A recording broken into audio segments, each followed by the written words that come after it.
job? First, you have some time to look at questions 1 to 6.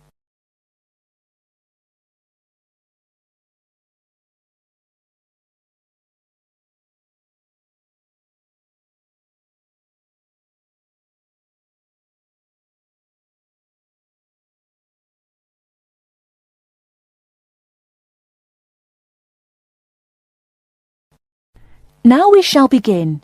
You should answer the questions as you listen, because you will not hear the recording a second time. Listen carefully and answer questions 1 to 6. Good morning. It's Mr. Robinson, isn't it? Have a seat. Stephen Robinson. Yes. Is that S-T-E-V-E-N or P-H? It's V. OK. I've got your letter of application, but I need a few more details for the file. Now, you're from Manchester. What exactly is the address? Yes, it's Dynevor Gardens. That's D-Y-N-E-V-O-R. Prestwich. Thanks. And telephone? Well, it isn't mine, it's the landlord's, but I can be contacted. It's 483-250. Aha. The landlord lives in, does he? Well, he has the flat downstairs, and he's a friend of the family anyway. I see. OK. According to your letter, I imagine you were born in, let me see, 1960? 61. Right. And the date? 12th of July. Thank you. And I believe you're married. No, I'm getting married, but not for a few months. Oh, sorry. Well, I mean, congratulations. Is it going to be in Manchester? Well, no, actually. My fiancée's from Wales, so we're getting married in her home village, near Bangor. Oh, how nice. Now, as you know, when you apply for a post with Williams Engineering, we need to find out a few things about both your academic background and more recent work experience, the latter being especially important in respect of this rather specialised position in the area of water management. First of all, A-levels. Yes, I've got 3. Geography, maths and physics. Geography, maths and physics. OK. Before you hear the rest of the conversation, you have some time to look at questions 7 to 10.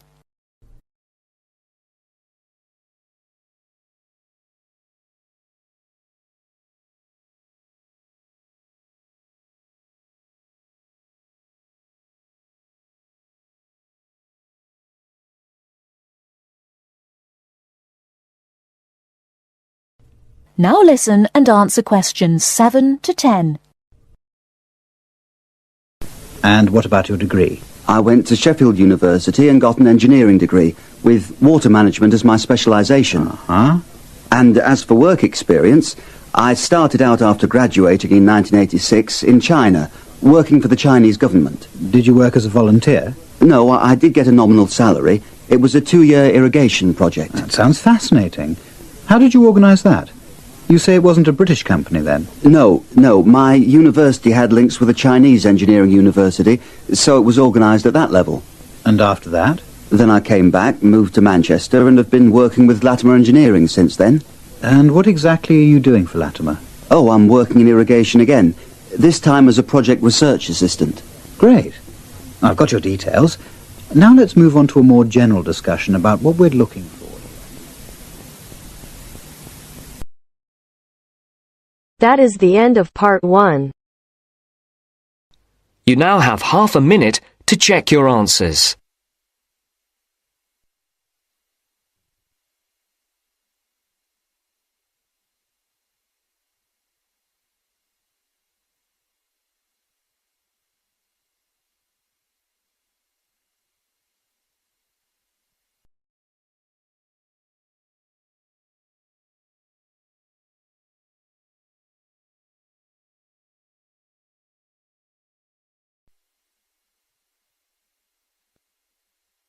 First, Now you turns have to part some time 2. to look at questions Part 2. 11 to 16.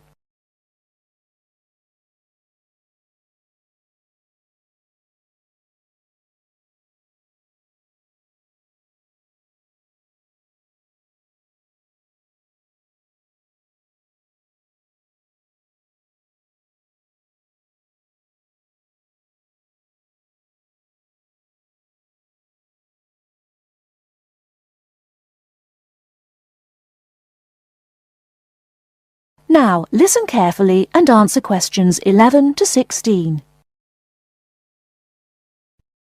Good afternoon. Hello. How can I help you? I'd like to make a transfer, please.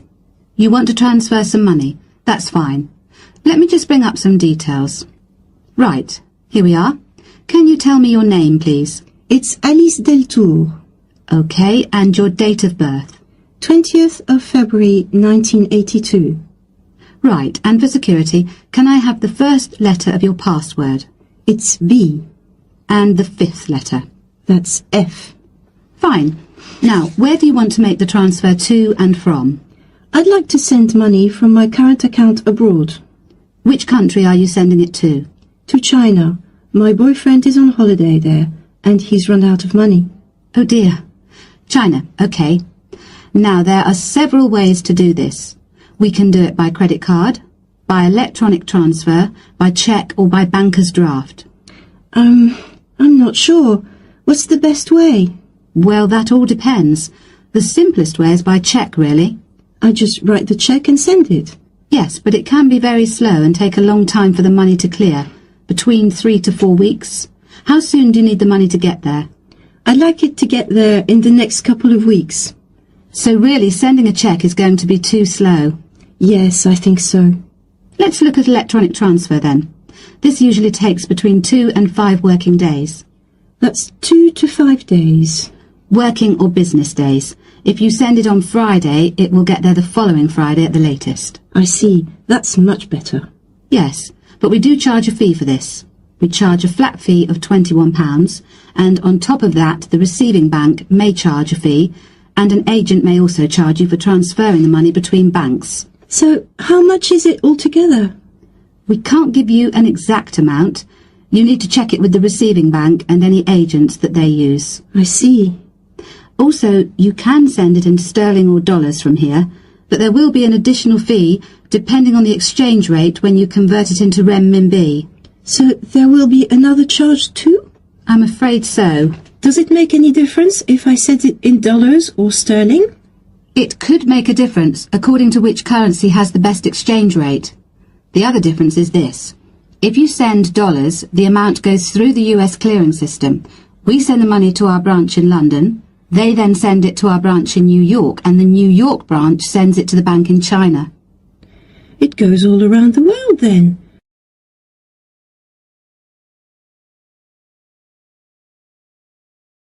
Before you hear the rest of the talk, you have some time to look at questions 17 to 20.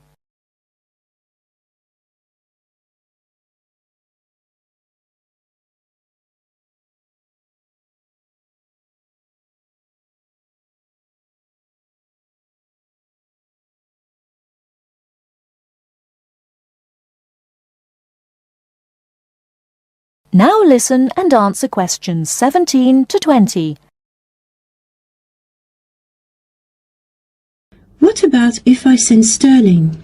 In that case, we send it to our branch in London. From there it may go directly to China, unless the bank in China has an agent in London, in which case we transfer it to the London agent, and they send the money on to China.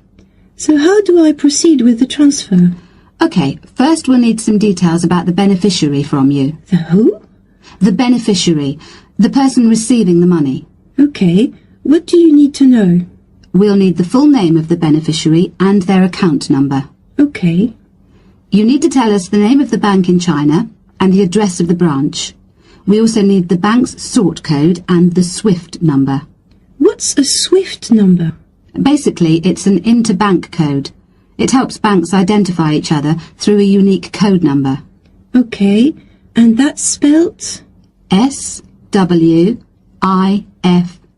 SWIFT. And the final thing we need is the reason for sending the money. You need a reason from me? I just told you my boyfriend's run out of money. Well, we don't need a reason. The receiving government needs to know why the money is entering the country, and we have to be able to tell them. OK, so from me you need the bank's name, the address of the branch, the sort code and SWIFT number, the beneficiary's name and account number, and a reason for sending the payment. Yes, that's correct. OK, So I'll check these out and come back to you with them so we can go ahead with the transfer.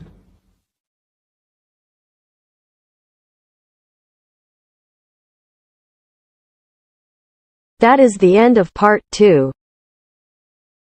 You now have half a minute to check your answers.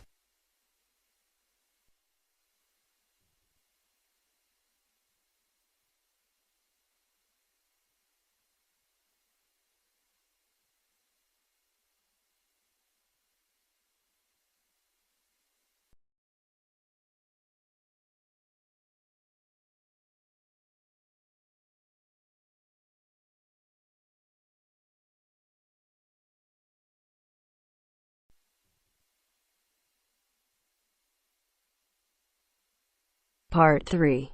Part 3. You will hear two students, Ramil and Kirsten, discussing presenting a paper at an architecture conference. You now have 30 seconds to read questions 21 to 28.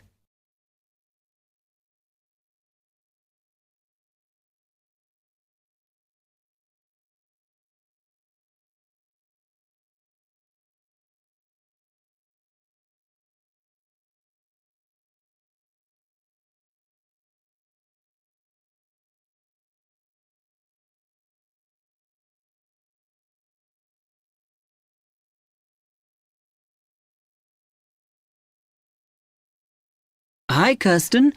Have you heard about that architecture conference in Oxford at the end of the year? Yeah, I saw the leaflet on the notice board. As it's my final year, I ought to try giving a paper, but I've got no idea how to go about it. Oh, I think you should go for it. I did one last year. It's quite straightforward. First of all, you need to see what the conference themes are. You know, what topics they're covering. You can do that by looking it up on the website. You need to submit a paper that falls into one of the categories they give you.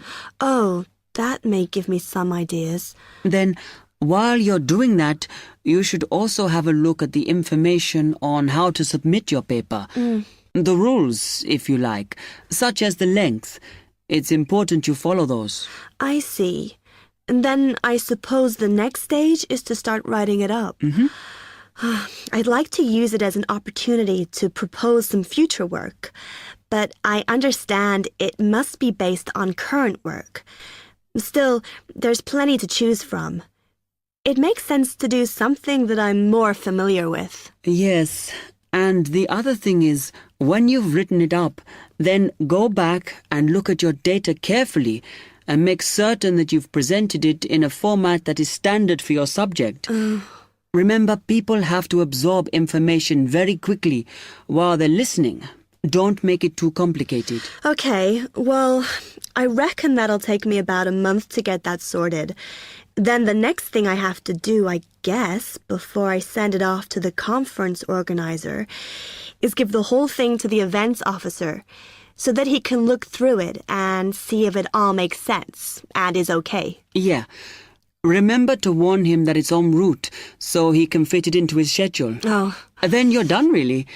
All you have to do after that is to go through it and sort out any changes you need to make. Then finally, you can submit it.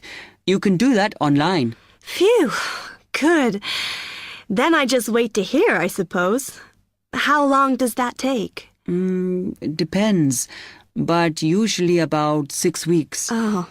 When you hear if your paper has been accepted, then at that stage, it's worth giving them a list of any technical things you need when you actually give the talk.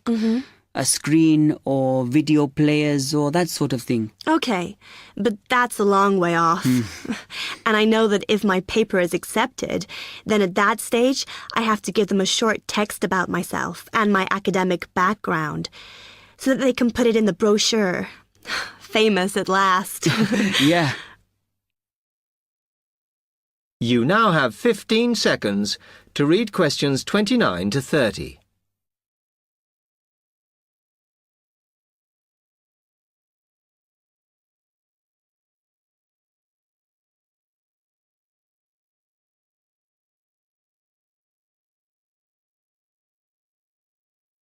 Right, well, I've got to get a couple of things sorted if I'm going to get this paper completed.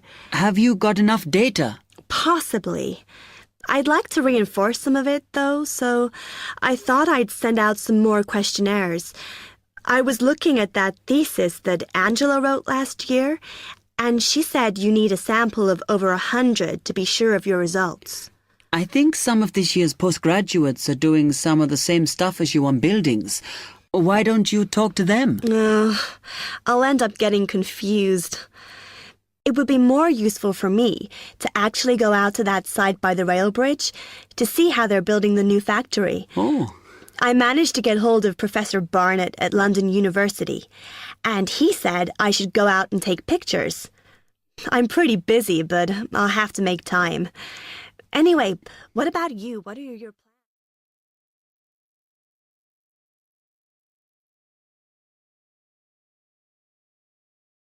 That is the end of part 3. You now have half a minute to check your answers.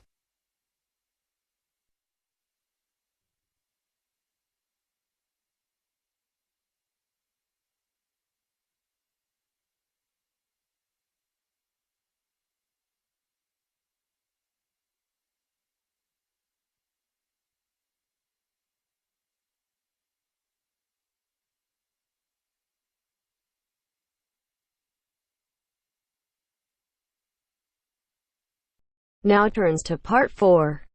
Part 4. Now listen to the second part of the lecture. As you listen, complete the notes below. First, you have some time to look at questions 31 to 40.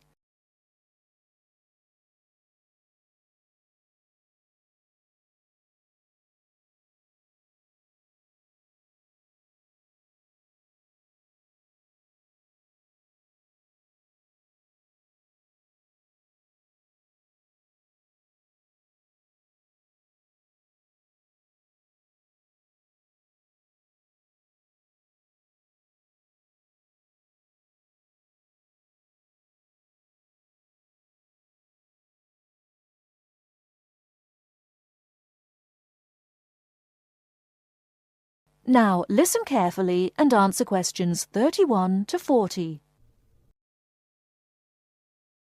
Many typically American characteristics, individualism, self-reliance, informality, punctuality, and directness, are a result of those values mentioned earlier. Other national traits could also be identified, however. 1. Americans cooperate. Although often competitive, Americans also have a good sense of teamwork and cooperate with others to achieve a goal. 2. Americans are friendly, but in their own way. In general, friendships among Americans tend to be shorter and more casual than friendships among people from other cultures.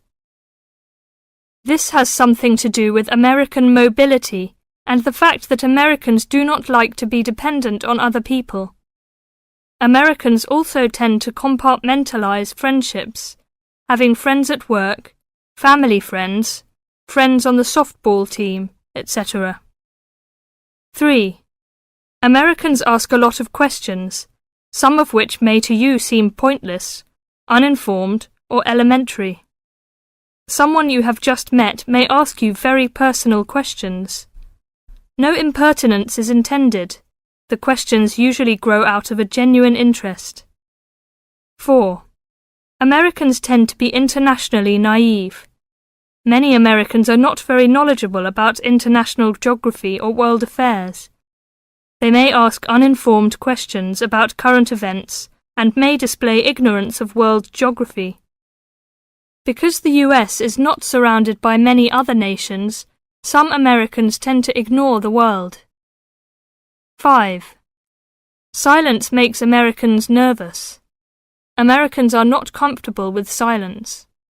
They would rather talk about the weather than deal with silence in a conversation. 6. Americans are open and usually eager to explain. If you do not understand certain behavior or want to know what makes Americans tick, do not hesitate to ask questions. Just as values and traits differ somewhat from one culture to another, so do the personal habits associated with good manners and courtesy. While very often there does not seem to be any particular reason why a particular way of doing something is considered good manners, observing these cultural rules will make Americans more comfortable with you, and therefore you with them. It is, of course, impossible to cover all the possibilities here. If you are unsure in a situation, just ask. Americans like to be helpful. 1. Queuing up or lining up is essential. Courtesy requires that you do not push from behind, stand next to the person being helped, or cut into a line. If you should accidentally bump someone, you should say, "Excuse me." 2. Americans blow their noses into a tissue. Spitting, clearing phlegm, or sniffing as from a cold are considered rude. 3. It is considered poor manners to slurp, chew noisily, or open your mouth while chewing. 4. Questions are seen as a good way of getting acquainted, but questions about a person's age, financial affairs, cost of clothing or personal belongings, religious affiliations and sex life are considered too personal for questioning, except between very close friends. 5. Men generally do not hold hands or link arms in public with other men. This is somewhat more acceptable between women and quite common between men and women. Now, a few words about personal safety. Unfortunately, in the US one must be aware of crimes. It is wise to be especially careful until you are familiar with the community in which you live. Remember that good judgment and common sense can significantly reduce chances of having an unpleasant and perhaps harmful experience. Basic safety rules include the following. 1. Do not walk alone at night. 2. When you leave your room, apartment or automobile, make sure that all doors are locked and all windows are secured. 3. Do not carry too much cash or wear jewellery of great value. 4. Never accept a ride from a stranger.